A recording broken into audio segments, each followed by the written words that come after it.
Hey all you literary legends and luminaries, I'm Julie and welcome to Booksmart. Today's book is a true crime book called The Vanishing at Smokestack Hollow, A Missing Family, A Desperate Plan, An Unsolved Mystery by Jake Anderson. I was not familiar with the story of the Jamison family.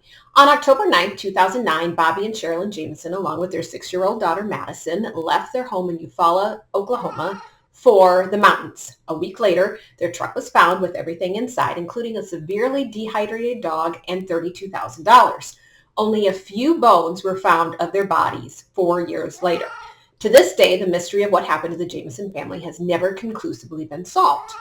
The first 90 pages of the book were riveting. I struggled with all the names, but I've always struggled with too many names. Plus, true crime books usually have many names, so that just goes with the territory. It read like a limited series unfolding. I liked the organization, which was not completely in order. The chapters were divided into titled segments, many of which would end on a cliffhanger, suspenseful bits that readers would find out much later in the book. It was a very effective strategy. The Jamisons had a little bit of everything going on in the last few months of their lives, from demons on their roof to drug problems to family feuds. Then there's all the mysteries surrounding their last day, video footage that shows them packing their truck, a picture of Madison in which her hair is bleached, scary people that live on the mountains. Cartels and ghosts and police corruption all enter into the story.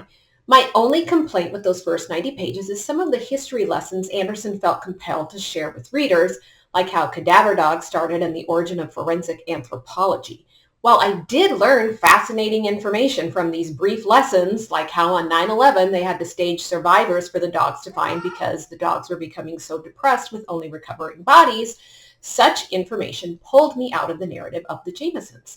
And then on page 94, Anderson inserts himself into the story. He then becomes a prominent part of the remaining 200 pages.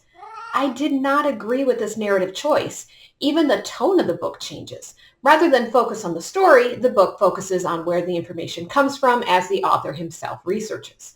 The online sleuths and their theories, the police and the media, and the friends and family interviews. I'm not sure why these weren't integrated into the narrative of the mystery as the first part of the book was written. Instead, it's Anderson as a central figure in what he finds out. Had Anderson written the book like that from the start, it may not have been so jarring. But to suddenly have this shift in the story, I just wasn't a fan of such a decision. Anderson also tells about his own mental illness, his fall and chronic pain, and even briefly about falling in love. It felt awkward to me to have such information inserted into the mystery of the Jamison family. I just didn't care for that. I don't want to give away all the spoilers, but are there ever truly spoilers in a true crime book when most of the information is already online? I don't know. But I won't give away all the details or theories. But essentially, the local police and the FBI don't agree on what happened, but the FBI trumps the local police. The most probable cause of death, although it could not be determined from the autopsies, is that the family got lost and died of exposure and hypothermia. The local police suspected foul play, but did a shoddy job in their detective work. The truck was never treated as a crime scene and was not dusted for fingerprints. No one seemed to care that a briefcase of money was missing, as well as Sherilyn's gun. Bobby may or may not have been a police informant in relation to drug dealers, which may or may not have played a part in the police closing the case. Murder-suicide was also a common theory thrown about.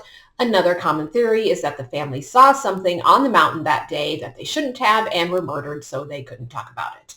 However, there are family feuds that deal with Bobby being written out of his father's will and Madison inheriting everything, protective orders and child protective services, meth addiction, domestic violence, end of days religious beliefs, and the Mexican mafia, feral hogs, and Bigfoot even get some shout outs in the book. There's huge discrepancies between official reports and what those close to the situation witnessed. For instance, there could or could not be an alleged bullet hole found in one of the skulls. And that's just a random list off the top of my head. There's so much more in the book.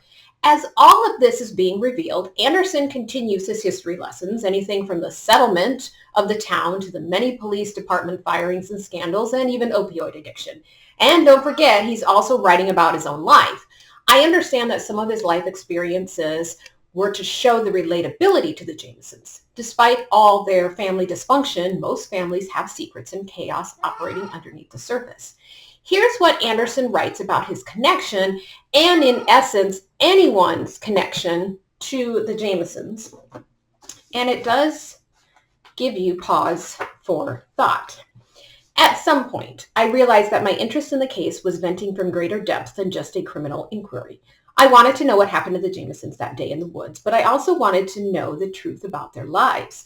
It's easy for a person's visceral day-to-day reality to be distorted when retroactively translated for outside analysis. If, this is very important, in the blink of an eye, you suddenly disappeared and someone were to come along and try to explain your life and the circumstances of your disappearance based on your movements, diaries, purchases, conversations, text, web searches, etc., what would they conclude?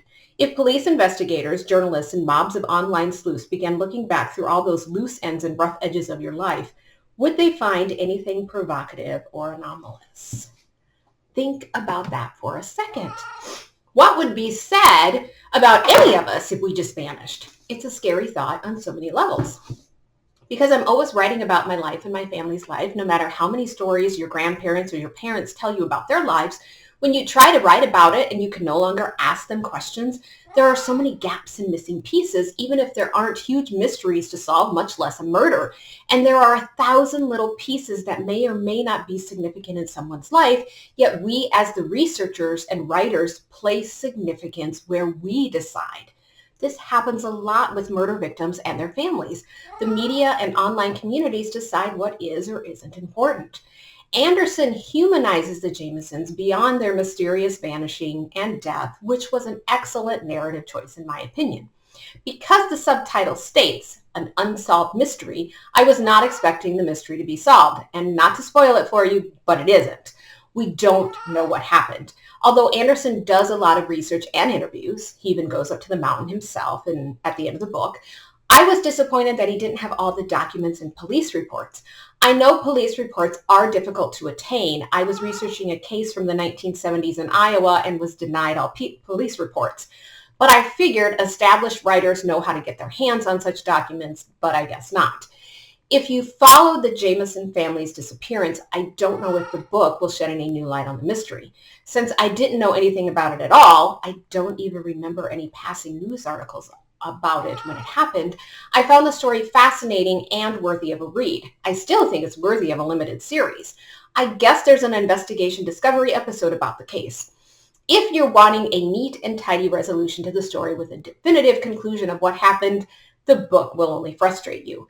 I guess all my years of reading about Marilyn Monroe have made me accept that many mysteries will remain just that we'll never know exactly what happened and can only surmise based on the information in front of us. The Vanishing at Smokestack Hollow would make an excellent book club book so that you can discuss and decipher with a group of people who all read the same information and come up with your own theories. But that's all you'll be able to do with it. Discuss the possibilities and come to your own conclusion about what happened to the Jamison family. I don't know what happened to the Jamison family. I'm leaning more towards something involving drugs. I don't think it was a murder-suicide because the gun and the briefcase wouldn't have been missing. Read the book for yourself and let me know your theories in the comments below. Thanks for watching. As always, my goal at Booksmart is to get a little bit smarter, one book at a time.